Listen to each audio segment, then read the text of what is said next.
Matapos ang madali ang paghahanda ng mga dadalhin, pinalalo na ng Dream Team ang magiging hatian nila. Dividing. Hatiin natin yung team sa dalawa, apat sila. So they have to be split evenly? Not necessarily. 10 tayo, no? Hatiin natin yung lalaki muna. Strength siguro po. Strength yung kailangan. I-balance natin yung, maghiwalay kayo. Kailangan natin si Tanner outside eh. Tanner, sa pool area ka. Outside? Ang pool area kasi ang magsisilbing setter para makapunta yun sa di ba? Activity setter, receiver tong activity area eh. I really wanted na pumunta sa pool area kasi po lagi akong nasa side ng medyo mahina. Kaya kung andun yung mga mahihirap na gagawin, ipupush ko yung sarili ko na sumama doon.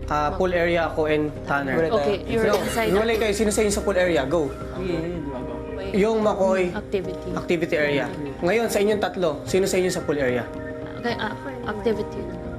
Mas marami sa iba or mas Oh, this one. 4, 6. Okay na yung 6 and 4? I don't think we should make it 6 and 4. Because what if you need someone on the other side? It should be. 5 and 5. Yeah. 5 and 5. Huling tinanong ni Nico sina Kisses at Maymay kung saang grupo nila gustong sumama.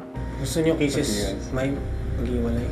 Kaya, hindi. Okay lang po. O, hindi kasi pwedeng si Yung pumunta sa amin, wala nang lalaki sa inyo. Dapat dalawa man ang lalaki. So, babae kailangan sa amin.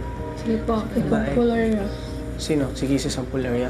Ikaw lang sa activity. No, I'm okay. Pag-usap kayong dalawa.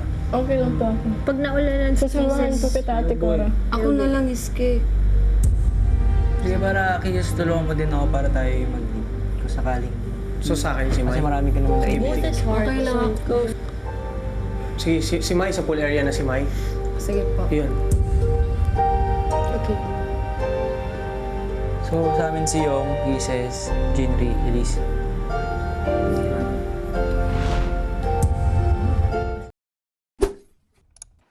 Hey, kapamilya! Be updated with the Pinoy Big Brother housemates by clicking the subscribe button and watch all the latest videos by clicking the I button above.